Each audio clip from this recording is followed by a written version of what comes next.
Ladies and gentlemen, we made a commitment to our dear citizens who are elderly, orphaned, and those who live with severe disability that they shall receive their social protection stipends before public servants, including the President, receive their salaries. We have kept our word and delivered on this commitment. Consequently, all the 1,200,000 eligible beneficiaries now receive their stipends on time before we are all paid as public servants. We have, however, allocated an additional 2 billion shillings for newly enrolled beneficiaries who are undergoing verification at the moment, and we will begin to disburse their stipends by 1st March next year. This program has had challenges with the beneficiaries traveling long distances and spending considerable portions of their stipend on logistics. Working with Safaricom, we have structured a new delivery mechanism for all our stipend-earning beneficiaries to receive their stipends from M-Pesa agents in their localities. Orphans and persons living with severe disability will begin using this new mechanism this month in a few days. The elderly will, however, start in January because the process is being finalized. I commend Safaricom for demonstrating corporate patriotism and providing this service free of charge. Ndugu wa Kenya, Kenyans are doing their part. Tutimize na malengo yetu, jumuiya yetu sote tuilinde, tuwajibike, tuimarike, umoja wetu ni nguzo yetu, idumu jumuiya yetu.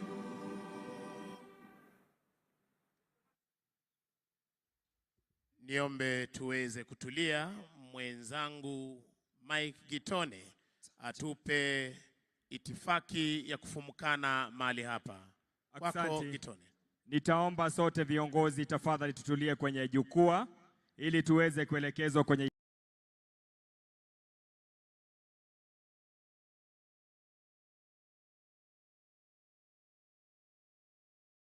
Nipanga nipanga.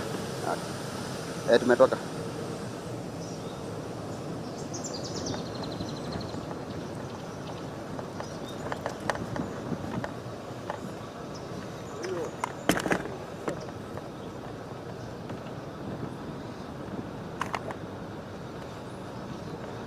Mike, kaa kando ya mpo yapite. Kaa kando ya mpo yapite pole pole tu.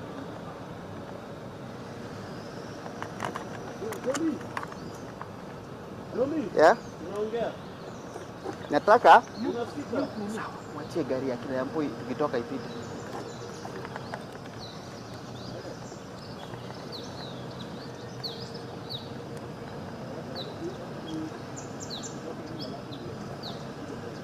The rank and status of elder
the rank and status of Elder of the Order of the Golden Heart,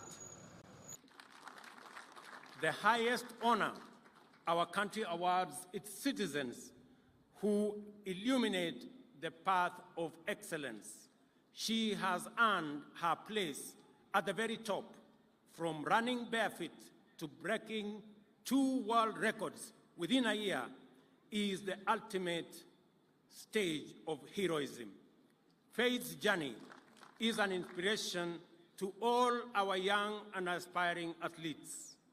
I equally salute Ferdinando Manyala, Mary Mora, Kevin Kiptum, Emmanuel Wanyonyi, Faith Cherotich, who have also registered their presence in the world stage, and they too will be feted.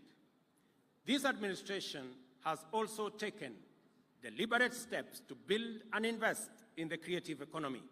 First, the famous Grammy Awards have a partnership with us, and starting January, the Innovation Studios of Hollywood have agreed to begin shooting multiple movie rights here in Kenya. Google, in collaboration with the Ministries of Education and ICT, has begun implementing a Kenya Institute of Curriculum Education-sponsored coding program in primary and secondary schools to reach 4 million learners. The partnership will also train 42,000 teachers. I have good news for our creatives and those who imagine and produce content through Facebook and Instagram. Just yesterday, Meta committed to helping creators in Kenya earn money for crafting original content. Following a pilot program with eligible creators in the country, Meta will be expanding monetization opportunities and allowing more creators to earn a living doing what they love. Kenya possesses impressive credentials as a source of highly professional human capital with highly educated, trained, skilled, and dynamic young people.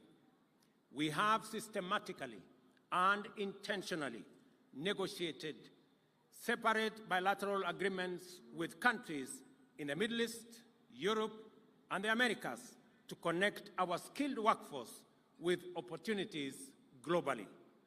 This will provide exposure to thousands of Kenyans to work in international organizations, engage in global assignments, and monetize their skills and talents as they enhance their incomes and personal development. Millions of Kenyans already working abroad have been great ambassadors for our country and have made huge contributions through their remittances to the development of Kenya. Ndugu wa Kenya, Kenya remains committed to driving climate action, and I am proud that we can play a significant role shaping the climate agenda on the continent. We have demonstrated leadership which has been recognized both on the continent and beyond, and we must continue to play our part both domestically and on the global stage. Recently, I launched the Africa Green Industrialization Initiative in partnership with the United Arab Emirates and several other African heads of states at COP28 in Dubai. The goal of the initiative is to enable businesses to build rapidly in Kenya using our renewable energy resources and across our continent. In keeping with our commitment, ladies and gentlemen, to correct the market failure in the provision of affordable credit, especially to those who have no access to any collateral, and to free millions of Kenyans trapped in the credit rating maze, the Hustler Fund has grown to become the largest financial inclusion program in Kenya, dispersing Kenya's shillings 42 billion to more than 21 million borrowers across Kenya. A week ago, we celebrated the Hustler Fund's first anniversary. Borrowers on the fund have saved Kenya shillings 2 billion with a repayment rate of 75% nationally. As promised, we have already enhanced credit limits for over 1.2 million borrowers and spent 500 million to match long-term savings on a ratio of Kenya shillings 1 for every Kenya shillings 2 saved. At the end of this month, just in a few days, every saver will be paid an attractive interest rate of 12% on all their savings. Over 7.7 million people are regular borrowers on the Hustler Fund platform. The fund will be enhanced from next month with specific financial products to provide additional enterprise and business facilities for existing Mama Mboga and Boda Boda SACCOs across Kenya. We undertook to build a culture of savings in Kenya as an effort to create long-term investment resources to fund our growth and development and provide better retirement for working Kenyans. The new NSSF contribution model has enhanced monthly contributions by 4.5 times. Consequently, the fund will raise an additional 400 billion in the next 5 years, tripling the value of the fund from 300 billion to over 1 trillion by 2027. Furthermore, our countrymen and women no longer have to wait for over 3 months to receive their retirement benefits. Owing to the digitization and automation, NSSF benefit processing turnaround time has improved significantly from an average of 82 days to 10 days, and with a further reduction envisaged in processing period to come down to 1 day by next year. We are also undertaking the expansion of retirement benefits coverage to 15 million Kenyans currently active in the informal sector through product innovation and bottom-up enrollment strategies at the grassroots level. Ladies and gentlemen, we made a commitment to our dear citizens who are elderly, orphaned, and those who live with severe disability that they shall receive their social protection stipends before public servants, including the President, receive their salaries. We have kept our word and delivered on this commitment. Consequently, all the 1,200,000 eligible beneficiaries now receive their stipends on time before we are all paid as public servants. We have, however, allocated an additional 2 billion shillings for newly enrolled beneficiaries who are undergoing verification at the moment, and we will begin to disburse their stipends by 1st March next year. This program has had challenges with the beneficiaries traveling long distances and spending considerable portions of their stipend on logistics. Working with Safaricom, we have structured a new delivery mechanism for all our stipend-earning beneficiaries to receive their stipends from M-Pesa agents in their localities. Orphans and persons living with severe disability will begin using this new mechanism this month in a few days. The elderly will, however, start in January because the process is being finalized. I commend Safaricom for demonstrating corporate patriotism and providing this service free of charge. Ndugu wa Kenya, Kenyans are doing their part to support the effort to stabilize and grow our economy. Their sacrifices and contributions are essential and must be honored. We are therefore taking strong measures to ensure that all public resources are administered transparently, efficiently, and in a secure manner. One of our best interventions is the use of digital technology and the migration of all government services and revenue collection to a single pay bill. Since this measure was implemented, we have witnessed a significant rise in total revenues collected. Besides enhancing revenue collection, digitization has eliminated revenue leakage through corruption and theft. It is most important that we sustain this progress in promoting integrity, transparency, and efficiency in resource management. And for this reason, I direct that all agencies observe the December 31st deadline to finalize the migration to e-Citizen platform. It is only right that I match this admirable commitment by the people of Kenya to do their part in getting the economy going and give an assurance that all taxes collected by government shall be put to their intended use and that no single shilling, no Kenyan shilling, shall be lost through embezzlement, theft, or corruption. I urge our justice, law, and order institutions led by the judiciary and the anti-corruption agencies to discharge their mandate without fear, favor, ill will, or prejudice. I also give my personal undertaking to support the timely prosecution of all those involved in corruption without regard to their social, economic, ethnic, political status, or connection, or any other consideration whatsoever. This is the minimum that is expected of us in fulfillment of our constitutional mandate, and Kenyans deserve no less.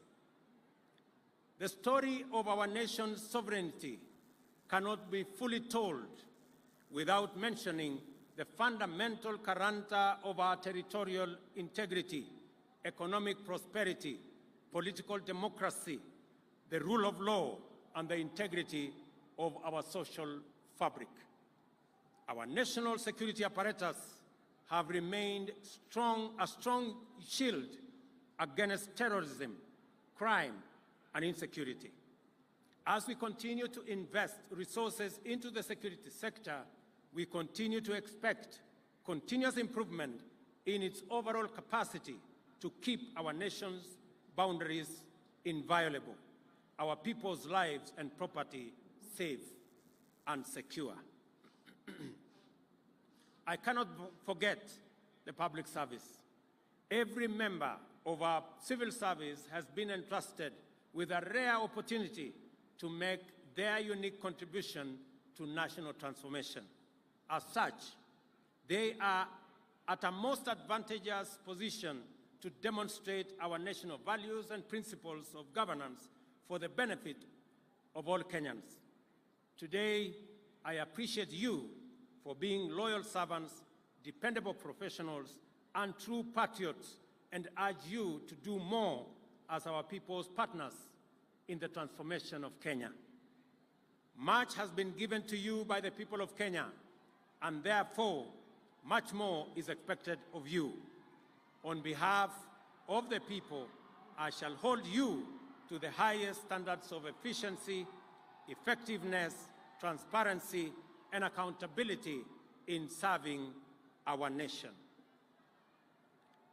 Ladies and gentlemen, infrastructure development is a critical enabler for transformation of agriculture, delivery of health, job creation, and overall economic growth.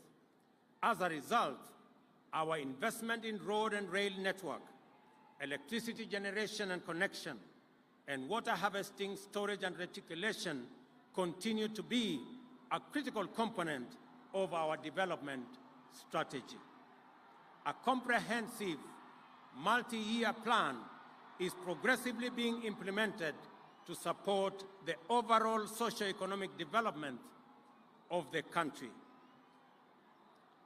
Our world, ladies and gentlemen, our world and the good in it belongs to those who are not shy to embrace globalization. Kenyans have shown time and again that we are not afraid of the world beyond our borders. We venture abroad fearlessly and warmly welcome our visitors from near and far. This is not by accident. The scientific history account of early humanity is told by various archaeological sites in our country.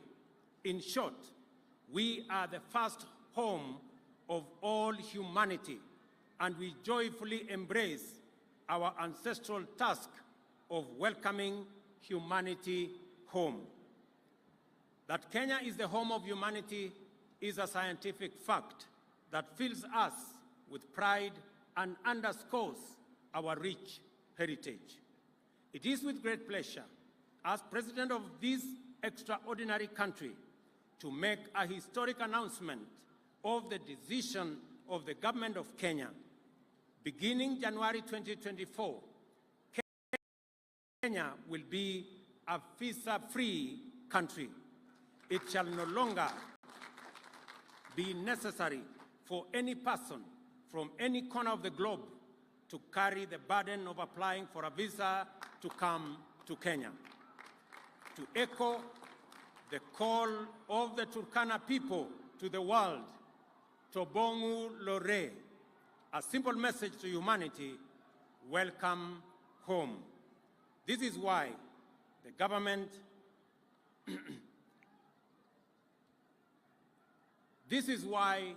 of Kenya has abolished the requirement of visas for all visitors.